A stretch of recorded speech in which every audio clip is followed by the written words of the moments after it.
right. Pleasant good evening, everybody who is tuning in. All right. Welcome to another reasoning here on Unstoppable TV. I want to welcome everybody who's on Facebook and persons on YouTube who's tuning in this evening for this discourse. Right. Now, most of you may have already seen that there's a bit of controversy going on as it relates to the UIC and a few of its members. Now, big up to Wayne Lonesome. I saw where the president of the UIC had a conversation with Wayne Lonesome on his platform and kind of shed a bit of light on what's going on. Right now, in this evening's conversation, it's going to be both sides. We're going to have the president, Mr. Joseph L. Patterson, with us, as well as we have Howard McDonald is one of the persons involved in this situation. Now, this conversation this evening, and let me just make this clear, that this is not to shed a negative light on the UIC in any way, right? Because I do know that there are many persons out there who supports the UIC and wants to continue to support the UIC and the movement, and at present, it's a bad taste in some of our mouth right now to see what's going on, right? So we want to have a nice, decent conversation with both these gentlemen, and it's going to be where Mr. Patterson speaks, addressing certain of issues that was discussed, and then Mr. McDonald will do the same, right? Howard will address whatever Mr. Patterson says after he is done speaking, and Mr. Patterson will do the same, right? It's going to be done in that way so that we don't have a back and forth type conversation, right, or issue. Okay? So, Mr. Patterson, good evening again, sir. Thank you for joining me. Good evening, Unstoppable. Good evening to all of your viewers. Thank you all for being here, and thank you for having us here.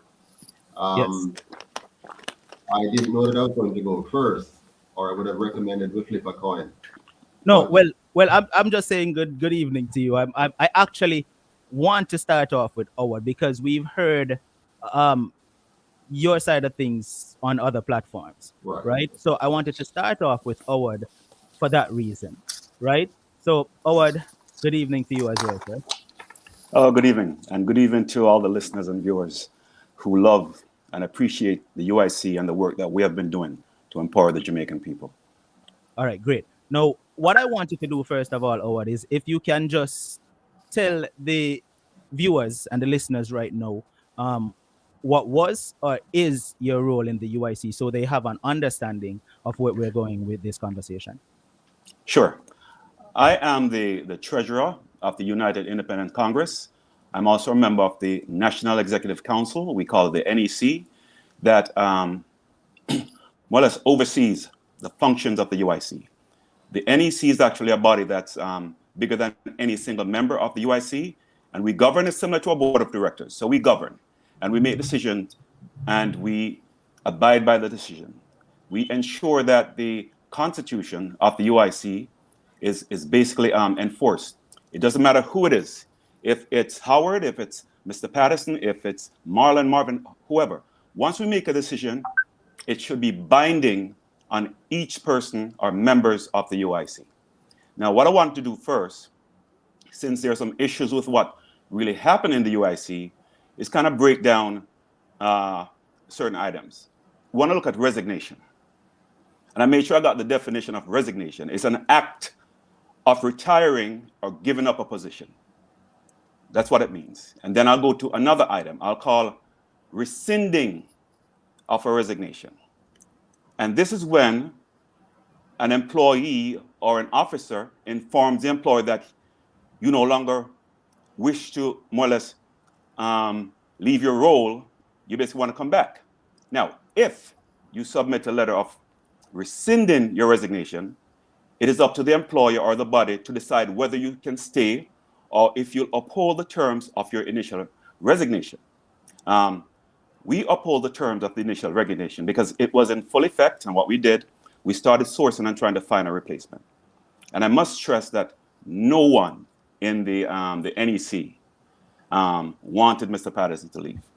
It's sad that over $334,000 that somebody would leave for that, even though it was finally approved, and then Mr. Patterson decided that he didn't want it. Now let's go to the matter of a coup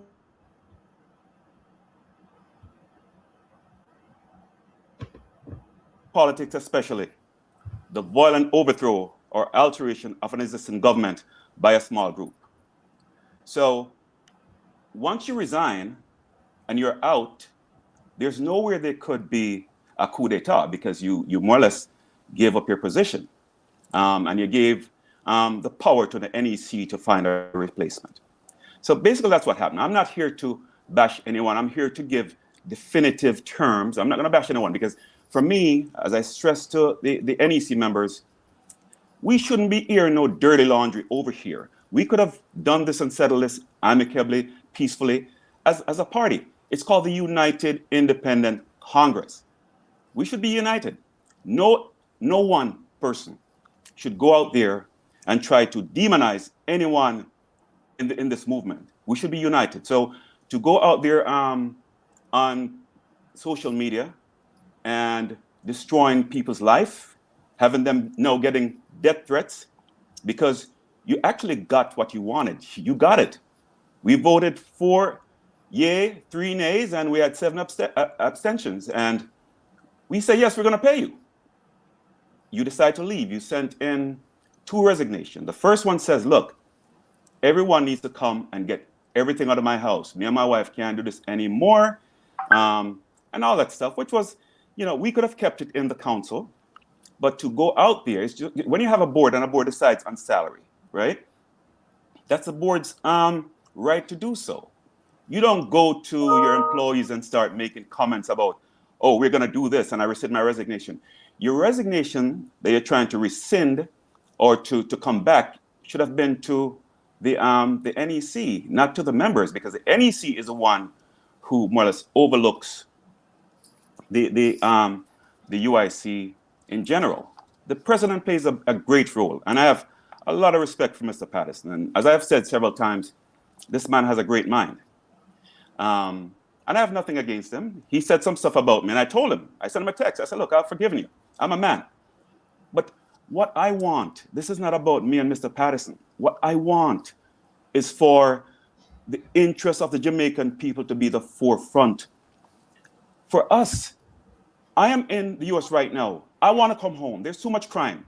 We have the right strategy in the UIC, the Constitution, the mission to get this right. And countries all over the world can see us as a beacon for change once we start in Jamaica. Look, we're trendsetters in Jamaica, right? And I'm not here to demonize anyone. I refuse to do it. What I want, if I have to leave so the Jamaican people benefit, I'll leave.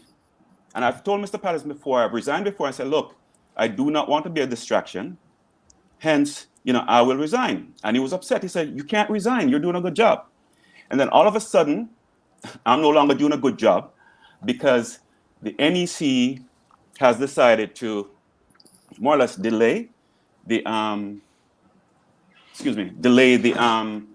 stipend, and then subsequently we approved it. So there should not have been an issue. We approved it. And I told them, I stand by any decision that the NEC makes, even if I'm against it. The fact is, he resigned twice in the same evening, and that was unbecoming. That doesn't show strength, it shows weakness. You can't be crying over money when we have people and candidates that's canvassing in Jamaica. They're contributing their hard-earned funds per month to the UIC. And I'm a treasurer, and they call me and they say, Howard, can we get some money to buy flyers to help with nomination fees? And for someone to say, tell them we are not for a voluntary organization, we don't have the money to give it to them. And I should turn around as a treasurer and I'd advocate for the Jamaican people and say, look, we can't give you the money, but then we can give someone, Mr. Patterson, a certain amount of money. Remember, some of these people don't have homes. They have nothing. Mr. Patterson he has a home, he has a farm, he has bee business, he has an accounting business, while people are eating from hand to mouth. So my thing is, let's help the Jamaican people first. And if that's a crime that I've committed, you guys can prosecute me for that. I can go further in discussion, but I'll just listen to what Mr. Patterson has to say. Thank you. Okay. All right. Thank you for that, Howard. Now, Mr. Patterson, you heard everything that Mr. McDonald had to say. What's your take on what was said? Well, when I answer those questions, we're clearly going to be going where you say we shouldn't venture, which Right. is to, so I'm going to Right. try my best not to end up in the kind of back and forth that you're trying Right. to Right. propose. Right. So let me begin by saying, first of all, that the UIC constitution is not the problem. We have never followed the UIC constitution as an organization. It only became an issue when it was found to be useful to those who are trying to do what they're doing. We have a very lovely constitution, but a developing and maturing organization. If you had seen us 1 year ago, we didn't have the resources in people and structures to be able to fill out the constitution. So as time goes on, we're filling out the constitution. As a matter of fact, even in the conducting of our annual members congress, if you check what the constitution required and what we did in that annual members congress, you'll see that there are significant gaps. Those gaps would therefore, someone could argue that it's null and void, the election process that was followed. So there are lots of things for us to actually consider when we're talking about the constitutionality of any particular action. And I can assure you, in a court of law, you're going to see that there are too many flaws in our application of that constitution for us to then use this as a justification for trying to push out the president, because really, that is the issue. The issue is not about money. The issue is not about dates. The issue is not about constitution as to how many times you resign and what the dates are. It's all about power and the decision by some that they would like to remove the president from the party. And so they have found a way, a vehicle to do that, and they're trying to exploit that to the full extent. Now, the treasurer and I, this gentleman, Mr. Howard McDonald, he has been the treasurer for the UIC for roughly, I would say, about a year, or a little bit less than a year. And during don't quote me on that, I'm trying to remember, but during the period of his tenure as treasurer, before he resigned, in the heat of the whole thing, he resigned a second time. During this entire time that he was treasurer, we have only met twice while he's treasurer. The first time we met was when he just became treasurer, and we sat down in the office and we talked mostly about politics and policy, and really nothing at all on the treasury function as such, or the financial position of the organization in any detailed manner, just very, very cursory. The second time we met is when we had a little bit of a fuss in the NEC, and then we finally kind of connected afterwards. And that's when he was ready to resign. And I said, look, man, you are very qualified and competent to be treasurer. This was obviously a little bit of a misunderstanding or challenge or whatever. I don't think you should just resign over that. And whenever he never came back and submitted a rescinding of his resignation. He never submitted a letter. We never had an NEC meeting about it. We never did nothing. So his resignation did not require any of what he now requires of me. His rescinding of his resignation did not require anything that he requires of me. He has resigned this time around. I don't know what they have done this time while they're suggesting that he's now treasurer. Well, I think he's now chairman or acting chairman. But the point of the matter is, the UIC has not been very rigid about its constitution for its entire history. for practical reasons. It's very hard in Jamaica as a third party to find new persons who are qualified and competent and willing and ready to serve, because Jamaica is a very vindictive country. When you get involved in politics, you put yourself in a position to suffer greatly from all kind of victimization throughout the system. You see where we can't get a bank account, for example. We've been trying, he has tried since he became treasurer to open a bank account and failed. And prior to him joining, we have tried several times and failed, turned down by all the banks. Even though later on, the same treasurer would then suggest that we're using a personal bank account, and by implications suggest that I'm involved in some form of impropriety because we had a personal bank account in my name of necessity, one which I begged the NEC over and over and over to take away from me. But what we have in the NEC normally, in my experience, you have persons who are very good at talking, very good at posturing, but in most cases, they're not so good at implementing or carrying things out. And because of that, Mrs. Patterson and I have had to carry the bulk of the administrative work way outside of my scope of responsibilities as president. But I carry it anyway because I may decide to start this organization and I may decide to take up the effort and to carry it. And my dear wife, after advising me not to do this, she acquiesced to supporting me, and she has fought and battled to help me to make sure that the UIC became a reality. And she was there with me when they arrested me. And she's there with me today as well. Even right now, she's busy in the office with the administrative assistants doing the bookkeeping arrangements to support the audit, because none of that has ever fallen to any of the treasurers. They have never made sure those things are done.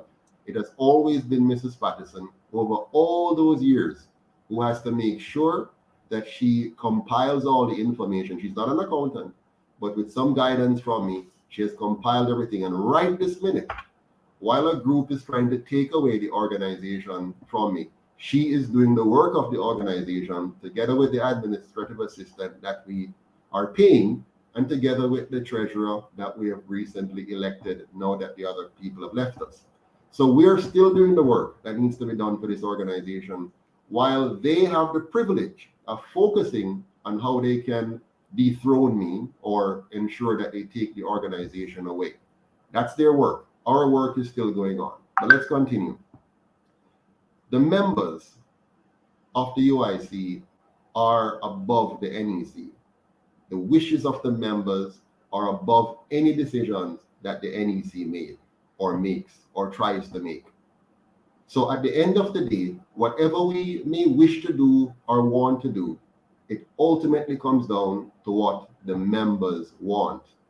And I can assure you that I have the support of the membership in not only being the president of the UIC, but being the best person to guide us out of the fractious relationship that we have created for ourselves, because a few persons have decided that they deserve to try to do what they have done so far.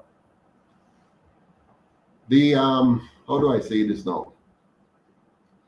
If we were to submit all of what is happening to our members, what would we see?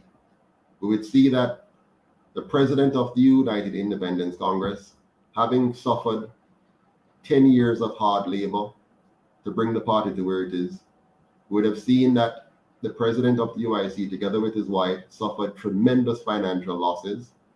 You would have seen that the president did not seek to override the NEC, but came to the NEC and submitted a request for the treasurer to record a liability for lost income of $4 million in the account. The real lost income is far in excess of that. In one particular instance, it's amount to $8 million, $4 million in the current year and another $4 million the following year. Plus many losses across my businesses, which Owen rightly pointed out that I have business, I have house, I have farm. And yes, there are many Jamaicans who have much less than I do. And there are also many Jamaicans who are not doing half as much as I'm doing. And so I came to the board, the NEC, and expressed my need for them to take into consideration the fact that I need some assistance, because my financial position has been greatly impacted by the activities I've undertaken for the movement, for the country. The response from the NEC shattered my confidence in the body with every step that they took. I felt humiliated. I felt disregarded. I felt unappreciated. So I took the effort to write to the NEC to let them know how I was feeling.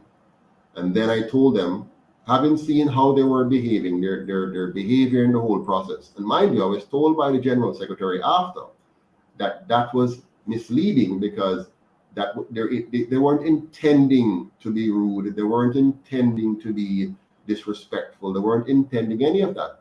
It's just a matter of miscommunication. And what is the miscommunication? The miscommunication is that throughout the process, the treasurer, who is supposed to be in touch with the president, because of his position, which is to be the treasurer, but not to work with the president, meant that we would not have had good communication between us, so that I would be able to understand what was taking them so long and why were they being so disrespectful. I could get into the details of that, but I won't. In any event, I decided the best way to approach the problem, given the signals and signs that they were sending to me, would be to simply tender my resignation and allow them an opportunity to identify someone better to run the organization. Because it was my assumption that clearly they did not think I was fit to be treated like the president, let alone like the founder, let alone like the person who did the kind of heavy lifting to bring us to where we are.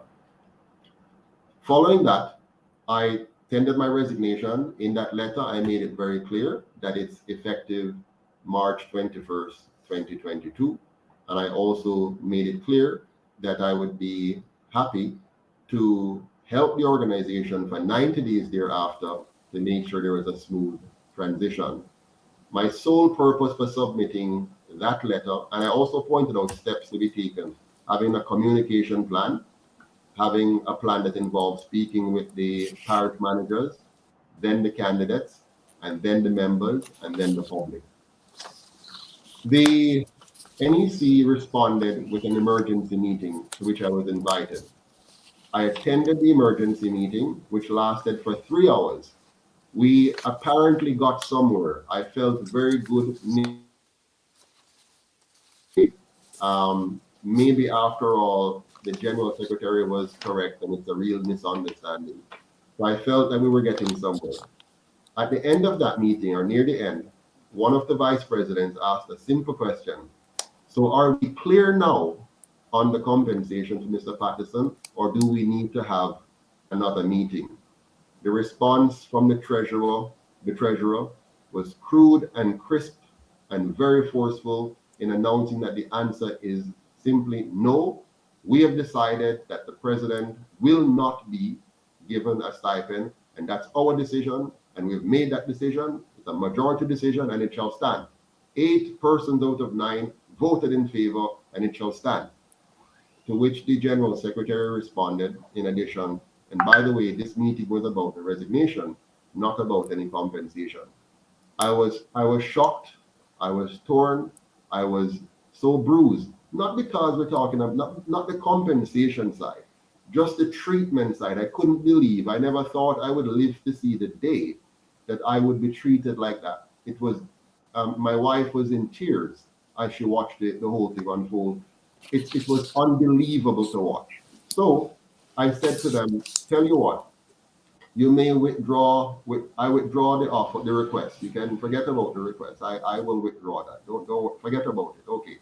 And then I was the meeting was closed, and I left feeling really bad. And so I wrote a message to the group, which they construe as a second resignation. But if you read it carefully, it was not that. I wrote to the committee and I said, I feel really bad about this. They've shared letters all around the place, so you saw the details. And in that letter, I said, you can now take all of the stuff effective immediately. In my resignation letter, I had said, I am resigning effective March 21st, 2022. And of course, that would have been a period over which now you would, do a number of 90 days, if that wasn't enough, to make sure all the pieces are done. But I advised them that, of course, after the 21st, I would be a little bit more busy because I'm going to run back to my business, which I have neglected, and try to see if I can get things back in order. So it was very important that I made them know that they've acted the way they did. Another time, if they've done this again, it's been a consistent thing of the treasurer, his mannerism towards me, his general disregard and disrespect, even in the way that he doesn't meet with me for anything, doesn't discuss. We have no budget. We have, I don't know what he thinks. I send him reports that I'm pulling myself from the financials and say, what do you think of this? What? I get no reply. So I am here feeling that this thing is really going bad. And I was very hurt. And so I wrote in the fit of anger, and I said, Marlon Millis had said before that I should let go of things. He was implying that I was a micromanager.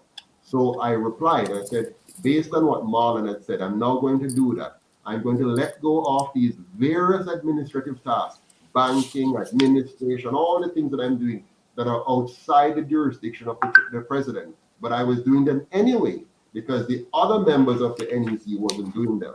I was going to stop. For example, at many of our NEC meetings, various persons did not attend, and I have to pick up the slack and provide reports, provide inputs, provide leadership, provide chairmanship. I do everything. If we're going out on a project, if the others don't pick up the slack and we're on the project, I pick it up. Whether it's the slack that is at the back, in the middle, or at the front, I pick it up. So I'm saying to them, I'm willing now to get rid of all of that. You can take them now. That had nothing to do with the date of March 21st, 2022. So the following day, I called a meeting with the candidates, which is my right to do as president. So I called a meeting with the candidates, which I've done before, and there was never any problem with me calling meetings with the candidates. But now there's a problem with me calling meetings with the candidates. Anyways, I called that meeting with the candidates, and I explained to the candidates the situation. Just like I'm telling you now, I had a clear expression of what is going on. The candidates, many of them were shocked at what they were hearing. They were like, what is this? What kind of foolishness is this? And so on. And Howard and his team, those that back his position, were there as well. And they told the candidates what they thought, similar to what he said now, because his focus now is on the Constitution, which we have never focused on in the past. Never, ever. We have ever, because we know the limitations of the organization. But now the focus was on the legality and how we want to make sure you do this. So we had a very, very long meeting with the membership. And I think you want to probably jump in now. You look like Right. you need a word. Yeah, I think we need to give Howard an opportunity to speak. But before I do that, Mr. Patterson, I need to Yeah. ask you a question. Yes. Before this all came out on social media, right? Because I must say, and I've said this to you off air, and a lot of the listeners will agree that this is not looking good at all on the UIC. No, absolutely You not. know, before this all came out on social media, was there an attempt to resolve this without it getting to where it is right now? Yes, yes. That was the 3 hour meeting. That was the 3 hour meeting that we And there had. was no resolve? And then we had a public meeting inside with our, no, there's no result because I thought we got there, but then the treasurer made it very clear that we have made a decision. By the way, that decision was really not a decision of the NEC because that was his own private meeting with the NEC members, which according to the Constitution would not have been a duly constituted NEC meeting. And therefore, what he posited as an action taken by the NEC would not be valid based on the Constitution he's trying to follow. But at this meeting that we had with the candidates, this full meeting with the candidates, I distinctly said I rescind my resignation. Having listened, and I tell you why I did that, because I was ready to allow the NEC to say, here we have a candidate for president. We have somebody who we think is better than Joseph Patterson that we want to put up, because obviously they didn't like what I had to offer. So at this meeting, I now heard their thoughts. I was called many derogatory names. A lot of bad words were spewed in the meeting by the the gentleman known as Marlon Millis. Very crude, very crass, very, very rude. The treasurer made a lot of insinuations about. He made it seem as if there were financial improprieties. I was mad. I was livid. I couldn't believe what I was hearing. At first, I cried. I broke down. My wife was torn up. We couldn't believe what we're hearing. And then I said, you know what? I rescind my resignation. I'm taking it back. I am going to make sure that I defend this organization from persons like these. Now, the treasurer gave some definitions earlier in order to point out that what rescind means and what resignation means and so on. That means absolutely nothing, because his resignation was not properly rescinded then, if you were to look at it in the sense that he just described. So he should not have been treasurer, but he had no reasons to push a constitutionality then. But now he has a reason to push so here's the problem. The problem then is not seeking a resolution. The problem is seeking the expulsion of the president. That is the primary objective of Howard and those who are working with him. That's it's not about reaching a conclusion. It's not about solving the problem. It's about making sure that they find every opportunity to use what they can to push the president out, and that is the real issue at hand. All right, Mr. P, thank you. Howard, all right, so let's get to you right now. I want to ask you a question before you even get into it, because I see you taking your notes. Now, the first question, and this is me being blunt. Mm-hmm. This issue right now that is going on, is it because of money? Plain and simple. Okay. To me, yes. Yes. What brought all this thing about was the fact that Mr. Patterson wanted, since he's going to go out there and try to tarnish me, I'm not going to try to tarnish him. I'm just going to give you the truth, because I don't need to play games with the public and lie and hide. The major issue is Mr. Patterson indicated that he was going through some tough times because he was making $25,000 a year from a company that he was, I guess, the chairman of the board of directors for that company. So he said he had to resign the firm or the company or the board because he was arrested. Now, if you're arrested and charged, it doesn't mean you're convicted. Conviction is totally different. So they can say whatever, they charge him and this and that. Mr. Patterson can probably walk away from this, because I personally believe that he was in his right to march. I support that 100%. I was on here with Devon Thompson in shock when they were arresting him. As a matter of fact, within a week, I collected $1,400 from Mr. Patterson's defense fund. I took a plane, flew to Jamaica, drove from Trelawney to St. Elizabeth to meet Mr. Patterson, and I handed him $1,400 in his hand. First, I asked if he wanted me to just donate it on Nation Builders, which is the app that we use to get contribution. He said no, because they're going to charge too much fees. Fair enough. And after doing that, and telling people about the UIC, my family, my friends, my clients, within about 3 months, I got over 500,000 US Jamaican dollars for the party. Within 3 months, I put a lot out of my pocket, and I asked my friends, and I got stuff from it. So the fact that we're here now talking about resignation, what triggered the resignation? It was the fact that we did not, at the time, give Mr. Patterson the $334,000 that he wanted to share with him and his wife. And I, as an accountant and a Jamaican who was born, and I grew up in the ghetto, and I see Jamaican people out there suffering. I see candidates spending their own money to run a campaign. And I can tell you this.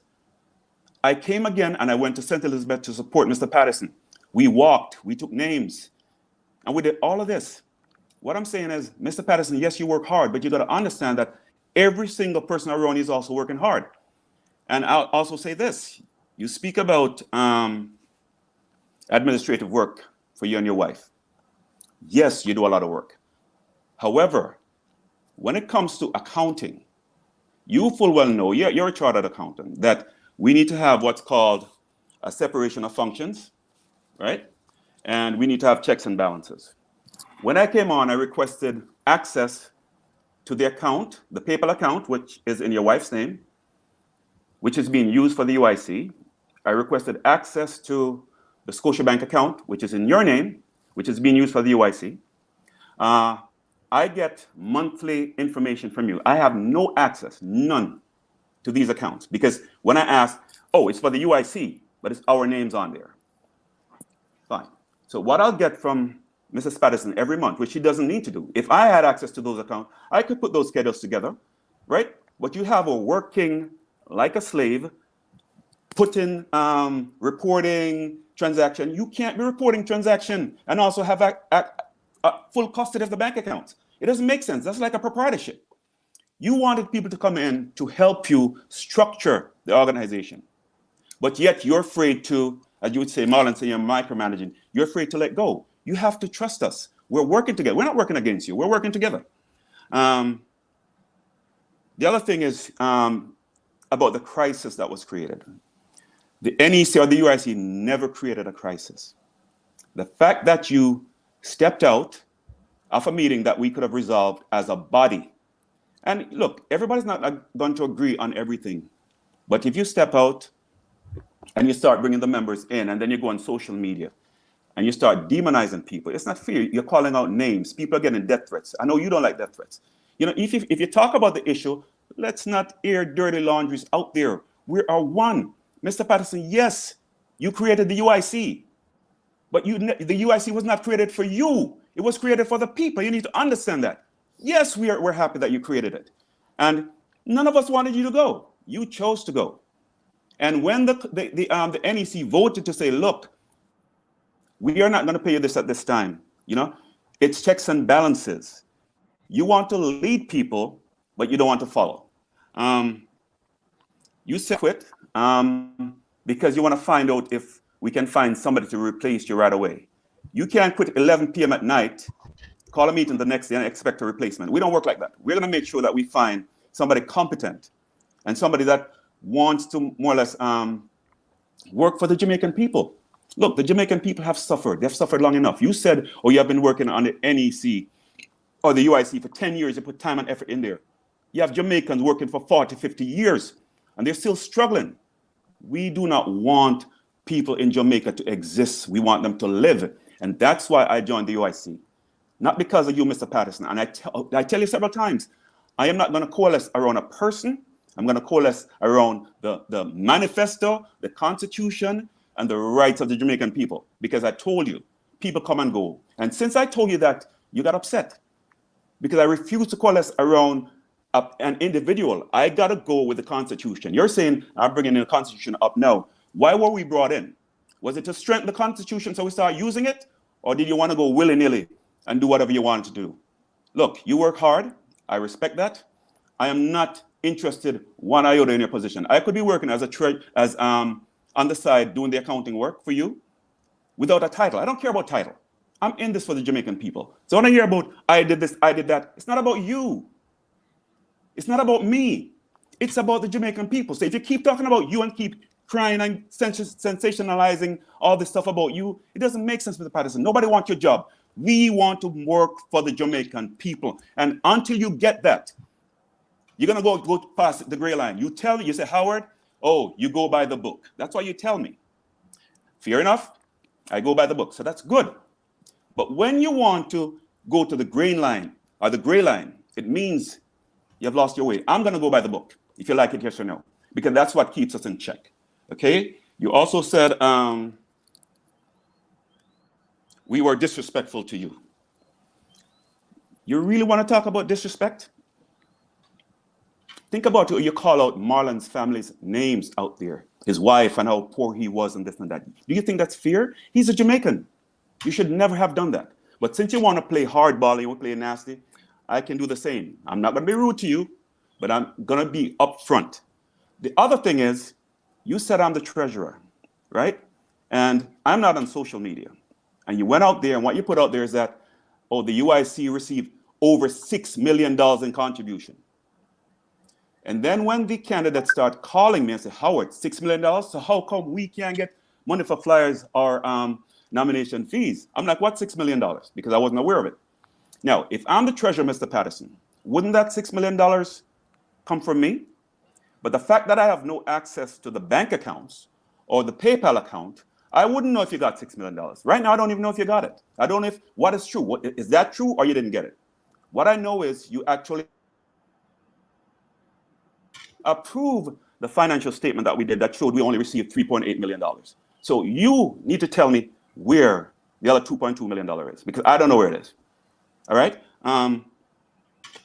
You got to understand that Jamaican people are no fools. You know, I'm not here to try to discredit you. As I said before, you have a great mind, but you need to have the heart for the people. Forget about you, Mr. Patterson. I'll forget about me.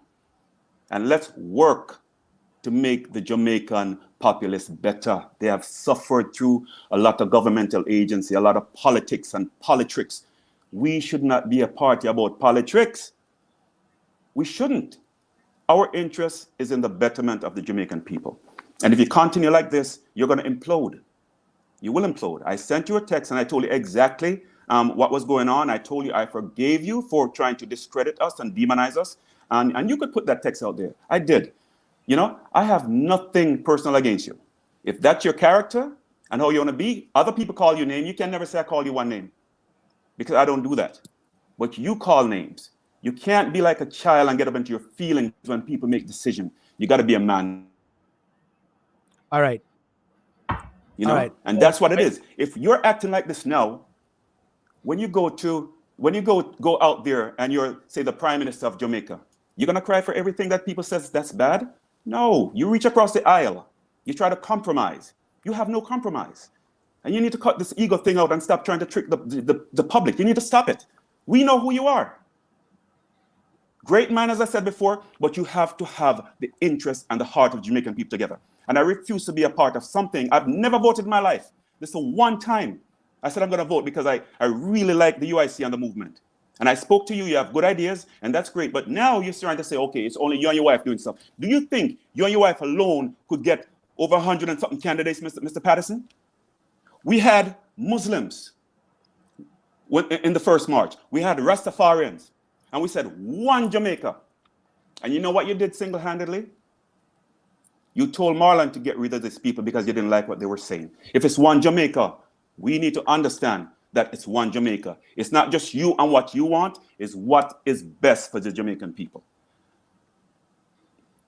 You talk about resigning, and you put the expiration date to March 21st, 2022. Yes, that was your original resignation letter. After that, you put one more out. You said, with immediate effect, we accepted your resignation.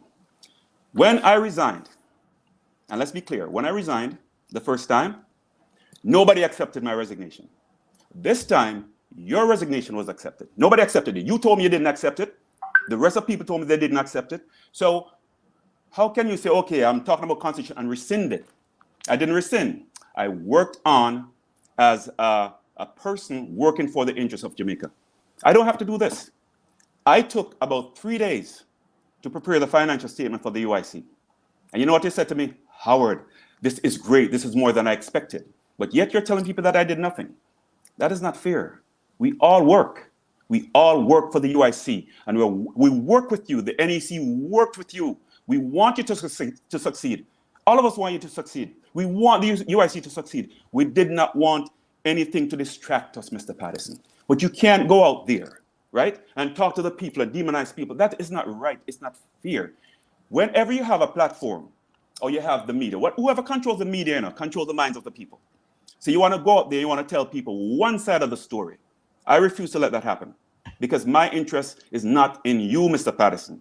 It's in the interest of the UIC, the Constitution, the mission, the manifesto, and the rights of the Jamaican people. So if you have to go and I have to go and the UIC succeeds, all the power to you, because you are the one who created the UIC, but the UIC was not created for you. Thank you. All right. Howard, listen, you said exactly the reason why I'm having this dialogue with you and Mr. Patterson. right? We don't want the conversation to be one-sided, right?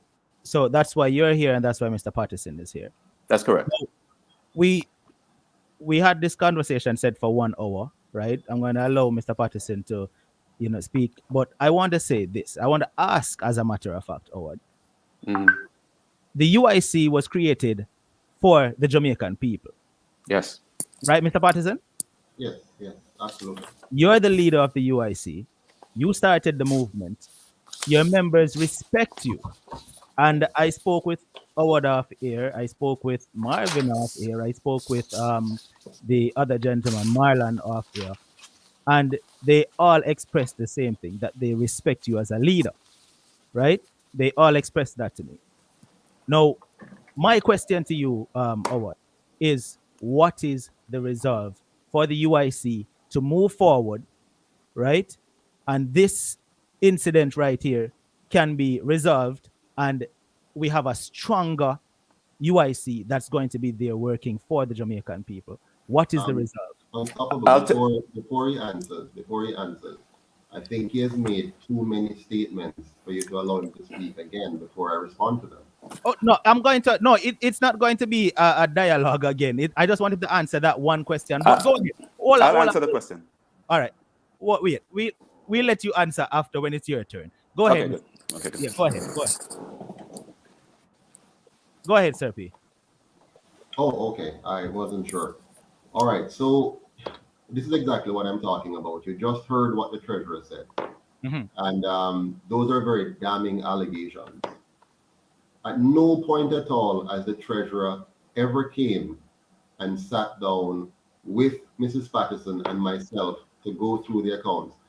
We could not give him our personal access credentials. In any auditor note, they can come and sit down and actually look at the information or go online. We have a shared screen, and you go online and look. We could not give him our private banking credentials because that would have been a problem. The bank says you can't do that. You should not share your. Let's back up a second. Remember why we're here. The UIC is not allowed to have a bank account by virtue of the commercial banks denying us a bank account. Right. For many years, every year, every treasurer, even the one now, Paulette Mackenzie Williams, who is very active online, disparaging my character, she was asked over and over, please, even if you can't get a private bank account, let somebody else's personal bank account be used. Winston Wright, the chairman, offered his account to her, and she still did nothing with it. And they left it with me. The only time they now have a problem and want to skew the situation and misrepresent us is now that they're pursuing this agenda. This is a cruel thing. Think about it.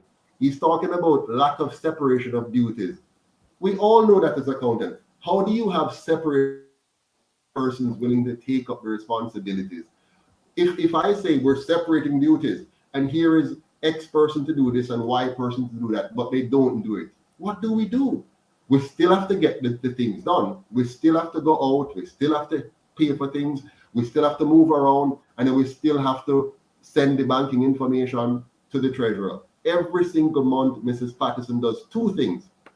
She sends him the bank statement as she downloads it from the PayPal account.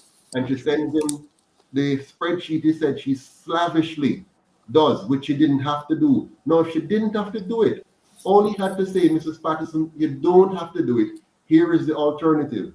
He did not give her an alternative, but here he is now saying all of these things, which would give people the impression that I am trying to prevent him from having access. Mr. Unstoppable. Yes.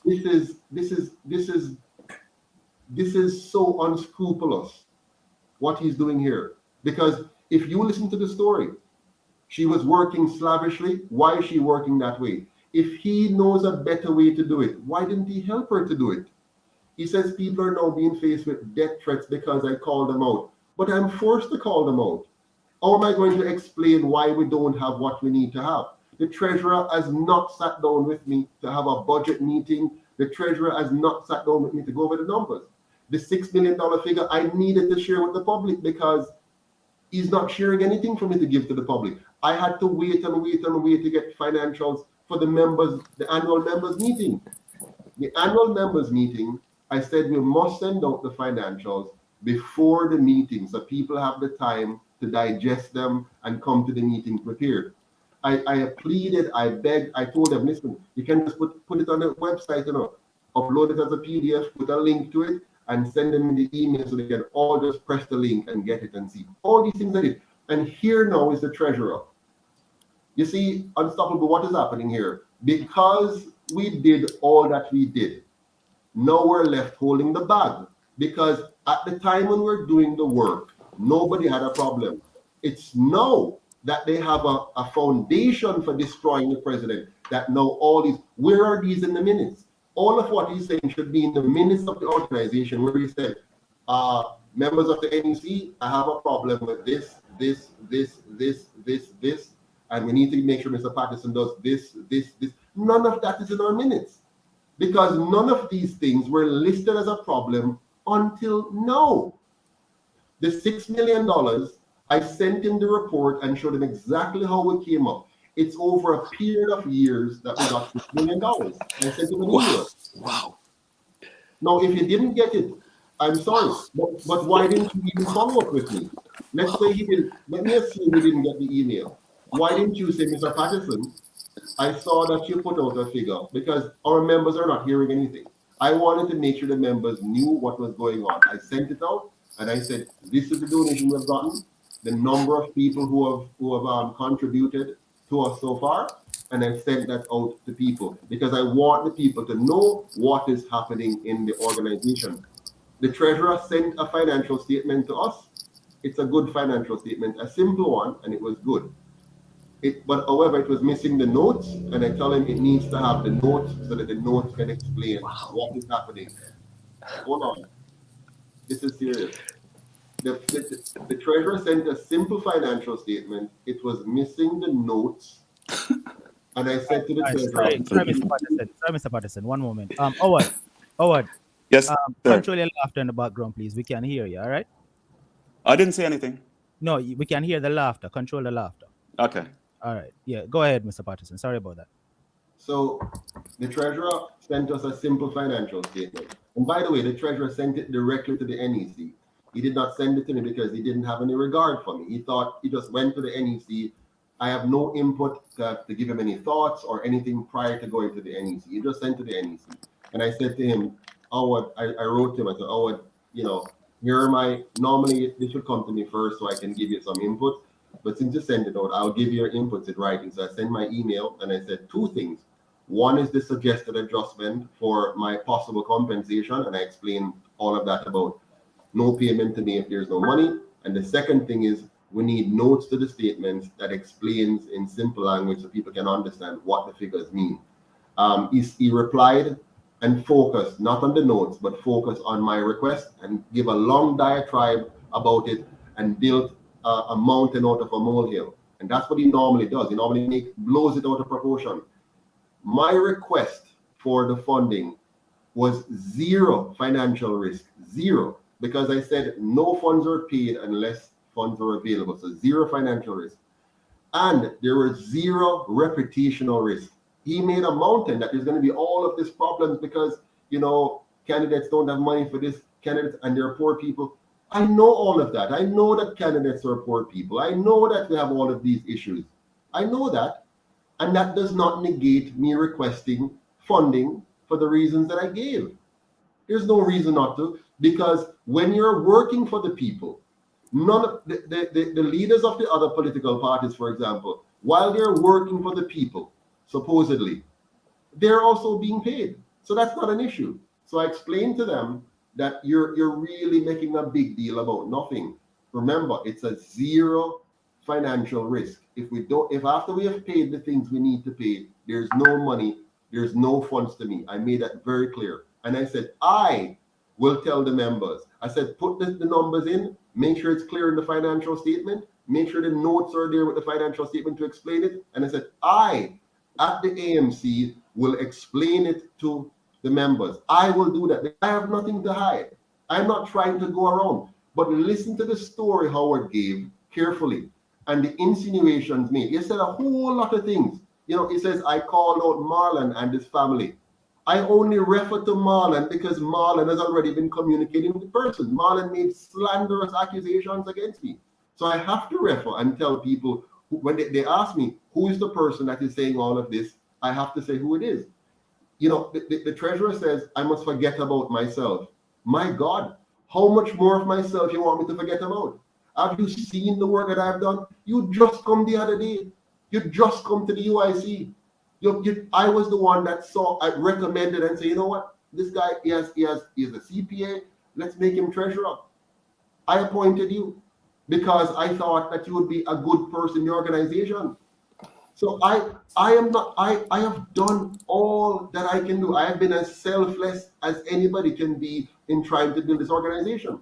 But you and your team are committed, very, very committed, to destroying my character by making these allegations. Notice you talk about, I have a farm, I have a house, I have a business, and then you try to play on the minds of people about candidates not having money for flyers and how people are poor. That is wrong. You are trying to demonize me, Howard. Oh. And that's very important. You said I told Marlon to get rid of people. What do you mean by telling him to get rid of people? I have worked with so many people, but sometimes you're going to have persons who do bad things. We have had persons who do bad things in the organization, and we have had to remove them. Your good friend Paulette McKenzie, who was a vice president before, we voted to remove her. Now she's a ringleader in trying to get rid of me. But we voted unanimously with your abstention to remove her. That's the process, and we did it, right? Now, all you had to do, Howard, was to come to me and work with me as the treasurer so that we can understand the gaps. Instead, you focus on how you can poison the minds of other NEC members and not work with me as treasurer. In any organization, the CFO and the CEO must work together. We're not talking about colluding together, must work together. So both of us have to understand the issues, understand the organization. So for example, if you have issues with paying whatever number, we would have spoken about it. I'd have understood what your concerns were. We would have talked through it. By the time we go to an NEC meeting, we're clear on the issues. Instead, what you do, you bring these things only at the NEC and you talk only there, and then you create this monstrous situation as opposed to having dialogue as any good treasurer would. It is wrong what you have done, and it's wrong what you're doing. And you're destroying the organization, the one that you claim that you respect and love. You're trying to make this about me, that I'm being self-centered. That's what you're trying to do. But it is failing because the people can see through your arguments. Stop doing that. It's deceptive. It is wrong and it is unhealthy, and you're killing the very organization that you claim that you love. You're trying to make it about the organization, and what you're doing is actually destroying the organization. Because until you came, you said, why do we have the NEC? Isn't it to build to fit into the Constitution? Of course it is. But we can't fit into the Constitution overnight by just snapping our fingers. What we have to do is to dialogue, communicate, and work on fixing the pieces step by step, like I've been doing all these years. We wouldn't be here today if I wasn't doing that. You just come. But all the steps that brought us to this, I was there that did it. All of the treasurers before you are gone. From the first treasurer to you, they're all gone. But I remained with the organization, and it is only here today, because I remained with it, that now you are able to pursue the agenda that you're pursuing. I end my case. Mr. Patterson, Howard had stated earlier that he wasn't given access to the private account, and you explained that the bank says don't give your private account information to anyone. We understand that. However, as treasurer of the UIC, right? And we know the reason why it had to be your private account. Yeah. With it being your private account and UIC funds was being placed in that account, technically that's UIC's account, correct? Yes, correct. Technically, yes. Right. So shouldn't that account be accessible to the treasurer though? No, it is accessible to the treasurer. We could not give him the credentials to sign. Like say, here are the credentials, and you're over there, wherever you are, just open it. What the auditor can do, what the accountant can do, is actually we open the screen, and you have technology, right? You go on and you can see everything in there. We give him the full statement of the one where we can have a statement. Mrs. Patterson has been trying, because the personal account that says Joseph Patterson, we only started using that a few, because people are trying to send money from all over, and we couldn't. Some can't use PayPal and so on. And the NEC agree we can use this account. So that's a very recent one. And because it's a personal account and whatever, we have not been able to get a statement out of it the same way, but you send them all the screenshots and whatever like that. But remember, we're only having this issue now. Why wasn't this raised, and we come to the NEC meeting and have a tough discussion, and why I don't have access, and why are we just having this now? Why didn't we have that before? All right, stick that right there, Mr. Patterson. Oh, what? Why didn't Okay, that so discussion start when I came and I asked for access, remember, we have a PayPal account, we have a Scotiabank account, we have a PC bank account. Sit back a bit. Your head. Okay, the PC bank account actually has the UIC's name. So if you have a bank account, even though it's a credit union, it's very hard to do online transaction with a credit union account, because they just don't give access to that. So primarily, you couldn't really set up a PayPal account to have the funds deposited directly into this PC account. So it's probably sitting there dormant. However, if you're more or less stating that, yes, the Scotiabank account is a personal account, the PayPal is a personal account, as a chartered accountant, what would have been the step? Wouldn't it have been the step to move the money from your personal bank account to the business bank account? That's what I would do. At least we're keeping an audit trail. Can I finish? At least we're keeping an audit trail to ensure that we have an account that the auditors could come in and audit. And I'll tell you this, which is what hit me. I requested an audit for the organization. It's actually due by the end of the month. And every member has said, yes, I approve the audit fee and approve that. The name of the signer on this account, on this engagement letter from the auditor, is Mr. Patterson. Mr. Patterson knows that I have no custody of the bank account, because what we do confirmation. I've been an auditor for over 25 years. We do bank confirmation. So what we'll do, whoever have custody would sign a letter, send it to the bank, and say, please send this directly to the auditor. What Mr. Patterson said about him coming and sit and look at an account, that's not how an audit is performed. We get the confirmation directly from the bank, by the bank saying, here it is, this is what the balance is at December 31, 2021. That's how an audit is performed. So there's also another account that I heard about by the way, and I'll ask Mr. Patterson, is there another account, a Canadian account, that funds go to directly for contribution?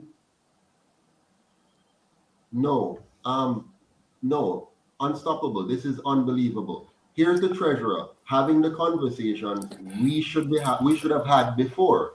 Now on a platform like this, why haven't we had this conversation before? Right. We have. Why? I would like to know that as well, Howard. No. We have. When I ask for information, Mr. Patterson has this attitude where this is what it is, that is 1, 2, 3, that's it. So because I just joined the organization, because he said it up to a year, I actually joined in September. So it's about 6 months. And what I have to do first is observe how the workings, and normally I was very quiet in there, and I'm observing and watching. And I see how they move. Some people move like politicians. I'm not a politician. So I'm not going to give you this eloquence in speech and then try to put it in your mind. I'm not into that. So I asked those information. The minute they said, we can't give you access to the accounts, I left it alone. Now, once I start getting information on account, somebody sent me a text and said, Howard, I have donated such and such amount of money to the organization. Do you see it? I have to go back and look at the schedules or the spreadsheet that's provided to me once a month to see if that information is on there. And as I tell the person, look, I can't say yes or no if the information, I have to go in detail and look at it, right? I have to go in detail and look at the information. And I told them, look, I am not going to pass any judgment on anybody. I'm an auditor. I've been doing this a long time. So when it comes to checks and balances, cash, Mr. Patterson can't tell me anything about auditing. I was a senior manager at Deloitte and Touche. I worked at Price Waterhouse. I know how to audit, closing with my eyes closed. Not putting him down, but we cannot say anything that Mr. Patterson doesn't know. Mr. Patterson knows everything. The issue that we have, he knows it all. By the way, I have a law degree, and this man looked at me and said, you have no organizational skills, right? And I'm like, but I did law. I had to do different corporation, not-for-profit, partnership, S Corp, C Corp. And he said to the folks at the NEC, Howard is a liar. The word that he used basically is Howard, you're, what's the word that he used? You're misrepresenting. When you have a misrepresentation, it means you're lying. So you can use your big words to try to put me down and put other people down. I'm not stupid. And I tell you all the time, Mr. Patterson, Howard McDonald is not a sheep. And the reason why I joined the UIC is because I'm not a sheep. I know what's going on too, but stop acting as if you know everything. Nobody can tell you anything, Mr. Patterson. Everything you said all the time, it's always right. You got to stop it. We need to get back to the No. I'm speaking. Give me a chance to speak. I allowed you to speak. All right. Hold on. We have to get back to the core question. Hold on. All right. See, this is what we're not going to get into. It's not going to get into a battle, right? Now, what I want to get at, right? And I had asked you earlier, Howard, right? Because this is what the people want. The people want a resolve. The people want a resolve. This does not look good. That's point blank. It does not, And Mr. Patterson, I understand you clearly. Howard, I understand what you're getting at as well, right? The people want a resolve. Unstoppable. Can I answer that question now? Unstoppable. It's very important. This is very important. Notice what has happened here today. Howard has no problem coming to you in this public forum to raise some very damning allegations. Raise damning allegations in an environment such as this, where it's very difficult for us to parse out everything. None of this was ever raised to the NEC. It was never raised. He and I have never had a personal conversation about any of these. We have never sat down and the treasurer says, Mr. President, this month I have the numbers, the financials. I want to discuss them with you. So I have produced my income statement, the balance sheet. I have my bank reconciliations or whatever it is. And I want to discuss with you some things I'm seeing. There are a few things that seems out of place. I'm concerned about the checks and balances. I'm concerned about access. I'm concerned about this.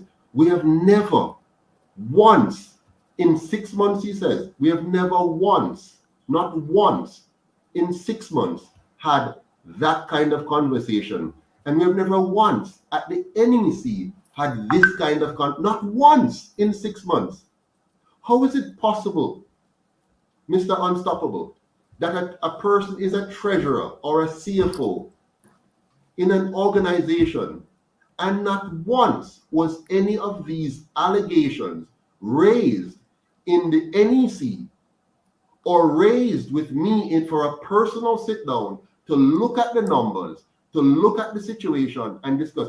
How is it we don't have a budget up to now since he has been treasurer? And if we could just get you to answer that, Howard. Yeah, sure. I want you to hold on, Howard. I want you to give us a direct answer, right, to that very specific question.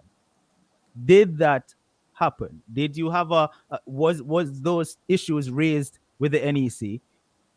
Was it brought to Mr. Patterson's attention? Was it discussed? Of course, it was brought to Mr. Patterson's attention. He's probably having memory loss now. Mr. Patterson, I don't speak to him. The reason why I kind of I went to Jamaica, I think last month, and I had to do my solar system, and I had flooding because it was raining so hard, and he wanted to reach me. I actually called him back. This is a personal level texting. And the gentleman went online in the group and said, Howard is ignoring me. Howard is doing that. Howard is doing that. So I'm like, okay. I had my basement flooded. And I'm like, okay. I was sponsoring a soccer competition. And I told him that. You know, I said to my, and I sent the group a text about 4:02, and I said, Mr. Patterson, I said to the group, I am sponsoring a soccer competition. It's a 6-a-side. And I, as a sponsor, was there, got my lawnmower, mowed the soccer field, have the competition. So I couldn't attend the meeting. He berated me for not attending the meeting, right? Fair enough. But when you speak to Mr. Patterson, it's his way or the highway. And when you say something to him, it's like, oh, that's garbage, that's foolishness. So if you're kind of getting those responses, what do? I said to Mr. Patterson, look, this is what I'm looking at. If God forbid something should have happened to you, what would happen to the UIC? You know what the gentleman said? What kind of stupid question is that? Hold on a second, Howard. All right, so I'm going to let you finish, Howard, and then we're going to wrap up with you, Mr. Patterson. Just allow him to finish, all right? And yeah, let me finish. Let me just close. Yeah, but because I don't want to. We don't want it to be a back and forth. Yeah, right? let me just close. Just allow Howard to finish, and then we're going to wrap up the program with you. All right? Okay, great. All right, Howard. All right. We, the NEC, the National Executive Council of the UI, are here to work for the Jamaican people, not to take from them or take them for granted. They have been cheated by governments for so long, for years, right? And I will not, and we must not, allow anyone in this organization or otherwise, being foreign or domestic, to continue to woodwink the Jamaican people. Mr. Patterson, I have worked with you. The NEC has worked with you for free at that. We're not asking for any stipend or anything. And you went out on the public domain and demonized these Jamaicans who look up to you. All of us joined the movement because we all want the UIC to succeed. We wanted you to succeed. Most of us still believe that this is the only movement that will allow our people to live, not merely exist. Mr. Patterson, we're tired. You're tired. Your wife is tired. The candidates are tired.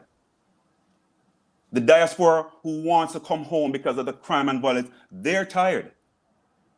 You said, Mr. Patterson, we should not deny the people of Jamaica the right to life, liberty, and property by force or fraud. We, the NEC, have to make sure that this organization will never allow any one of us to use force or fraud to trick the people of Jamaica. We have to clean our house first before we can go out there and prove to other people that we're for real.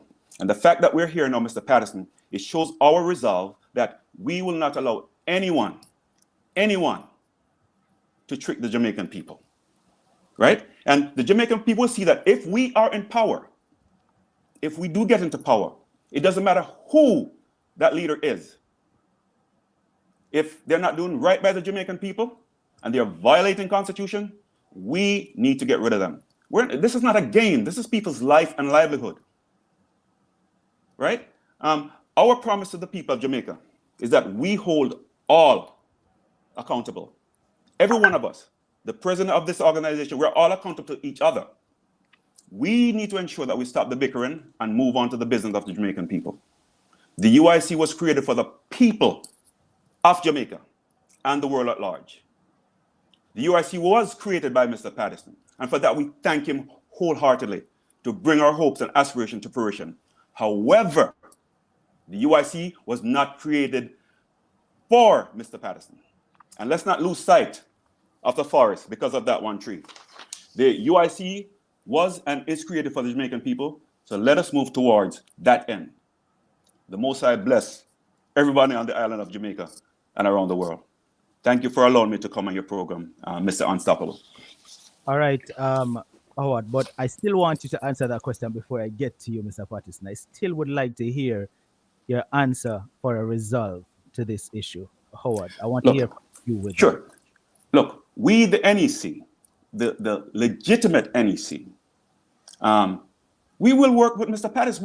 We had no issue with Mr. Patterson. His leadership style is different. And I can understand because people have come and gone. They're come and gone. It's different. Some people call him a dictator. Some people call him narcissist. Some people call him tyrant. I refuse to call him any names. When you put stuff like in the L2 group and say this and that, yeah, that's fine. But we can resolve issues more amicably. We don't need to air our dirty laundry in the public domain. I am willing to work with anybody to make sure that the UIC survives. If I am the problem for the UIC, I'm out. I don't want it to be a problem to progress. If Mr. Patterson is the right person for the UIC, as I told Mr. Patterson when I quit, look, I'm quitting the NEC. I'm not quitting the UIC because we don't need to. And the general population and public need to understand the UIC is strong. And the reason why we're at this position right now is because we're making it strong. We're making people accountable. And yes, we should meet across the aisle. I have no issue meeting across the aisle. However, we need to have checks and balance in place that no one person will try to dominate a board that is above the president to dictate what they want. And if they don't get their way, they go spread it out there in the public domain. That's not how it works. You want to lead, you need to learn how to follow. And the Jamaican people, if you keep doing it, you're going to implode. I don't want to do this anymore, frankly. I will still help the UIC. And Mr. Patterson, you know I've contributed and helped the UIC. You know that. You have done a lot for the UIC because you have been in there longer. There are certain things I've done for the UIC. When I go up there on the soccer field and promote the UIC, that's free advertising for the UIC, and I've never asked for a dime. It's out of my pocket. You have done the same thing. If you have $1 million and you spend $500,000, that's a lot of money. If I have $100 and I spend $5, to me that's a lot of money. So it doesn't matter the amount you put in. You have been there from the start. We respect that. All right, we need to get to Mr. Patterson so we can wrap up. But Howard, I want to say this before I even say it to Mr. Patterson. Can this be the end of this situation on social media? We need to cut it in the bud right now. Mr. Patterson, we will invite you over to speak with the legal NEC members because you know it's legal. Or, let me not call it that. Let's say, let's meet and let's show the people that we can step across the aisle and lead the Jamaican people for the betterment of Jamaican people. Not for me, not for you, not for Marlon, not for Marvin, not for Deborah, not for Tammy or Tanya. We are one people. It said united means we should unite. It also said independent, meaning we're independent thinkers. So when people bring stuff across to you and they have an independent thought process, we can't just shut it down. And the Congress is what binds us together. And we can work it out. So we need to stop the bickering. I'll stop it, even though I haven't done anything since now. And I didn't call unstoppable. It's just that they thought I was the best person to come on and share the side of the other part. You shared what you had to share. I have nothing personal against you. I sent you a text and said, look, I forgave you. And that's who I am. But if you go out there and you keep doing this, Mr. Patterson, it's not right for the party.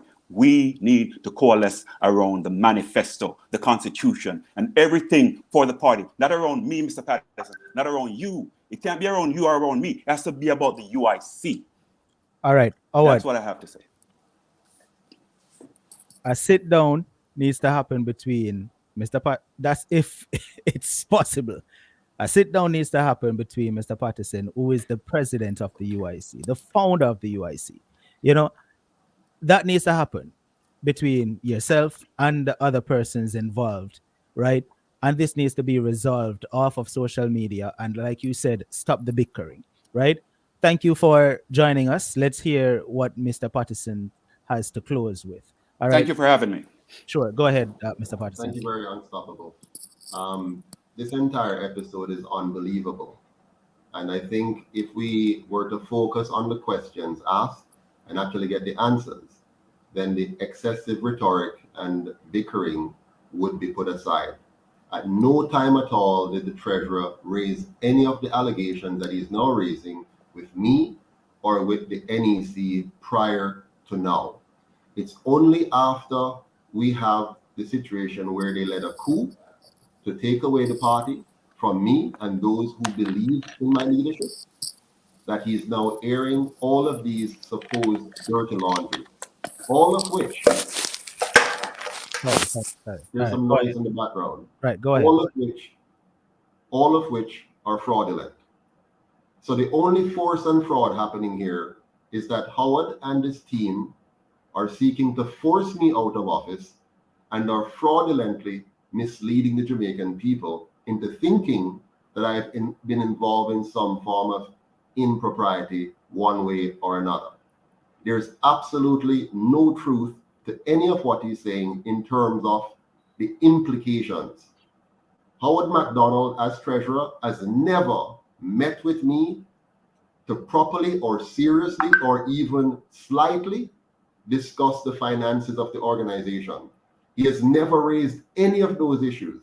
The only issue on the table right now is that they wish to remove me as president, and they have used this arrangement that they have concocted to do so. I resigned from the UIC and I gave my resignation date as March 21st, and I outlined the process that should be followed, which included communication with our members. I knew that once we went to our members and explained to them what the NEC is doing, that the members would definitely let the NEC know what's right. They know that the members would never support what they're doing. And so they're trying to play games. There's no way, Mr. Unstoppable, there's absolutely no way, unequivocally, that I could ever work with persons who have decided to defraud the Jamaican people by misrepresenting the facts and by seeking to undermine my credibility. They're working for the enemies of our party, the enemies of our movement, because the only way for our enemies to destroy the UIC is to destroy my credibility, is to cause us to be in this what we're doing right now. And while he's talking about bickering, you listen carefully. The entire prepared speech was designed to suggest that the president of the UIC has been involved in some kind of impropriety in terms of our finances. And I can assure you, not 1 cent of anybody's contribution has ever gone into my pocket. Not 1 cent of anybody's contribution. Every time we do a project, whatever it is, Mrs. Patterson and I put funds up front to help with that project if we don't have the money in the bank account. All of those accounts could easily have been made available to Howard if we pursue it in whatever way necessary to get it done. He has never pushed for this.